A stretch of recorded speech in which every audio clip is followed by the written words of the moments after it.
Okay, okay. As Matthew McConaughey says, all right, all right, all right. Oh my gosh. Okay. I'm trying to see if it actually works. Oh my gosh.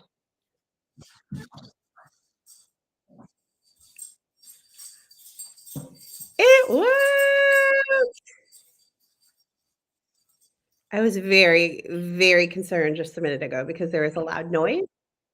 But in a home where there are children and dogs are often loud noises. So, okay.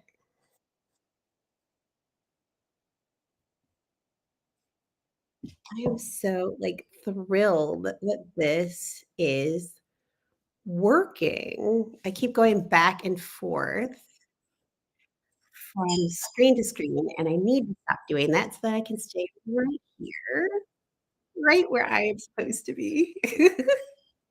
I can talk to the people. I just don't make sure the chat comes up too. Alrighty. Click on chat message, display on the screen. I think we are like good. Hi, everybody. Oh my goodness. It's me. It's Shawnee. I am here with Ask Me Anything. So if you are here, thank you for being here. This is actually the Begin with Butter YouTube page. And this year, it was pointed out to me that I should be taking more advantage of this wonderful YouTube platform for like longer form video. And so I decided to heed that advice and start using YouTube. So you are going to see a lot more stuff over here on YouTube. If you're over here on YouTube, if you could do me a little favor and go ahead and click that subscribe button for me, that would be fantastic. I'm doing my best to make my son proud. He aspires to be a YouTuber when he grows up, and to know that his mother is in fact a YouTuber, like, gives me some credibility with him. So, um, I'm glad that you guys are here. I'm glad that you're joining me today for Ask Me Anything. For those of you who only know the YouTube Begin with Butter, Ask Me Anything is kind of a little bit of a web series that I started on Instagram, and I'm bringing it over to YouTube so that you can have a more robust way of finding things, right? So after an Ask Me Anything session on Instagram, I can write a caption, right? And I can put it in a vault, right? But then it's kind of lost in the feed. I'm sorry, on YouTube, I can actually give it a really robust description. I can put links in the caption below. I can do a lot more to help you find specific Ask Me Anything episodes on YouTube. So because I am all about absolute best experience that I can here at Begin with Butter, I've decided to kind of migrate away from doing Ask Me Anything on YouTube. I've decided to migrate away from doing Ask Me Anything on Instagram and start to move Ask Me over to YouTube. Those of you who are joining me from Instagram, you may notice it looks a little different because we are in a rectangular box. I really like having the wider screen for the times that I am actually demonstrating something. Having the wider screen will be very, very helpful for me to demonstrate for you. To the extent that I need to use vertical, I still can do that on this channel. I have a lot of options, and so I'm really, really grateful um, for this opportunity to do this on this platform. YouTube is something that I don't know if a lot of you know this. YouTube is where Begin with Butter actually started. Before there was a blog, before there was a school, there was a YouTube. And if you want a very good laugh at my expense, feel free to go check out some of the early videos that I posted on YouTube. If for no other reason than to demonstrate that everybody grows. I'll just say that much. Um, yeah, everyone grows. So as a business owner, as an entrepreneur, as a creative, I have grown so much since I started Begin with Butters YouTube back in 2021. I think it's 2024. I started Vegan with Butter's YouTube back in October of 2021. So about 2.5 years ago, and I have just been working at it ever since. But what you will notice, for those of you who come to me all the time saying, "I want to start my own, I want to start my own, I don't know where to start," just start. And as I say with many things, be prepared to not be very good for a while, right?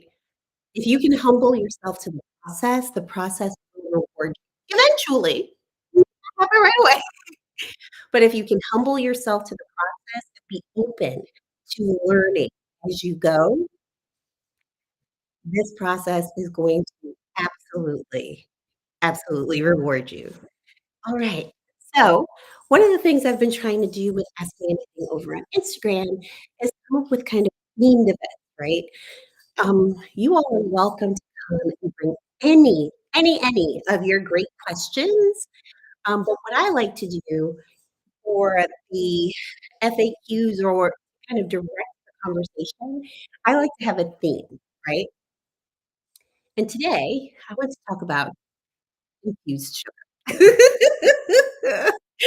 Um, infused sugar means that you take a flavor and you add it to sugar, you release whatever oils are in that flavor or in that, um yeah, in that thing, you release their oils into the sugar, and it infuses the flavor from those things, from whatever you're doing, into your sugar. I am a huge fan of infused sugar. It's a great way to put very, very good flavor into anything you're baking. The sugar obviously makes it sweet, but why do we add things to it? And what do we add? First of all, one of the best things to add to sugar is like a lime or a lemon zest, right? You can even do grapefruit zest, really any citrus zest will do. If you grate some citrus zest into some sugar and then you scrunch it around with your wee little fingers, scrunch, scrunch, scrunch, scrunch, scrunch, for at least 3 to 5 minutes, you will notice an aroma just knocks your socks off.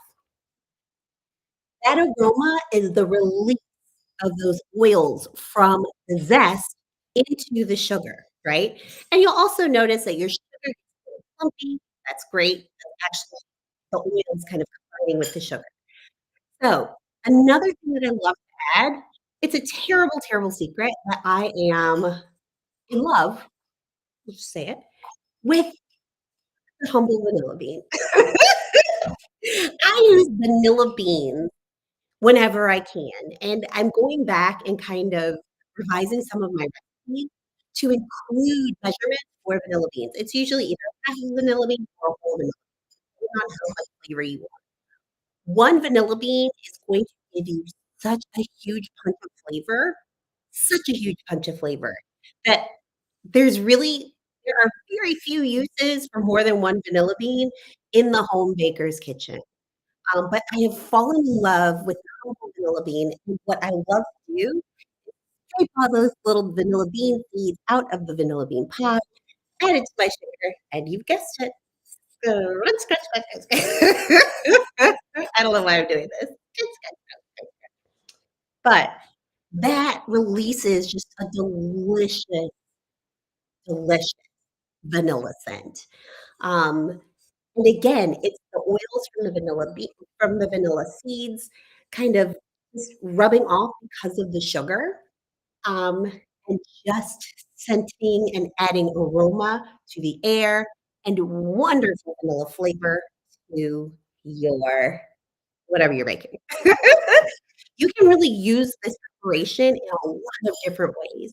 You can use it in your cookies if you are making a cookie that you really, really want to have strong lemon, you're making a lemon cookie and you're making one that you want to have a very strong lemony presence, go ahead and do that. Scrunch, scrunch, scrunch, scrunch, scrunch that lemon zest into your sugar and watch how it takes the taste of those lemon cookies up several notches. You could do it with cookies if you want to do vanilla bean.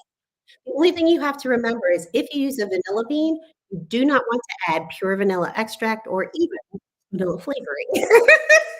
or any other kind of vanilla, because that vanilla bean all by itself is going to do the job.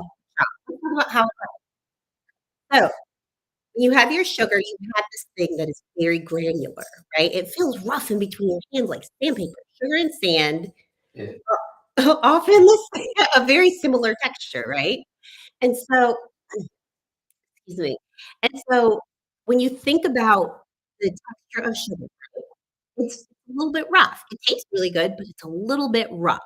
You want it to be. You want your granulated sugar to be a little bit rough because it is that manual movement, right? That manual movement of the sugar granules that makes those oils release from whatever you're using to flavor it. So when you rub them together, they kind of break open, right? The the zest or the vanilla beans, they kind of break them open a little bit and encourage them to release those oils. That's where the scent comes from. That's where the beautiful flavor comes from. I do it all the time. It is something that creates such luxury in goods, and it's such a simple thing and so utterly satisfying as a baker to be in the kitchen smelling something so amazing.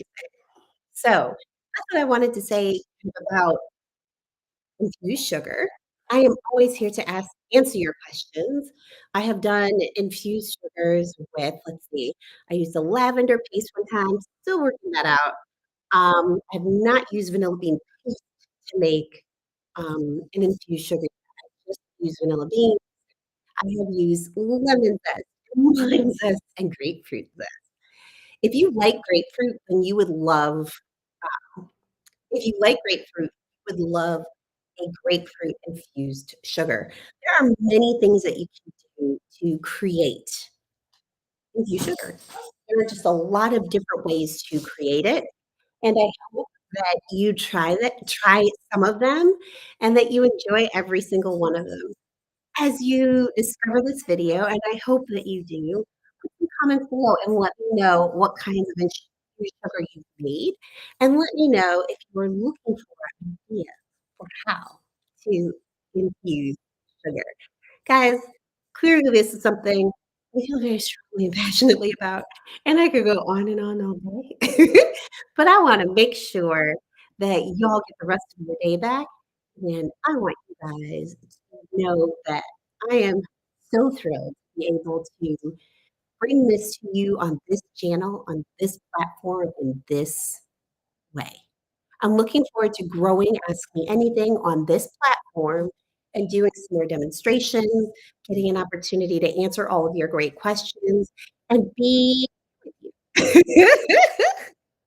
So, y'all, you go on and have a great day. Know that you are loved. Know that I appreciate you. Know that there's always a place for you here at Begin With I'll talk to you later.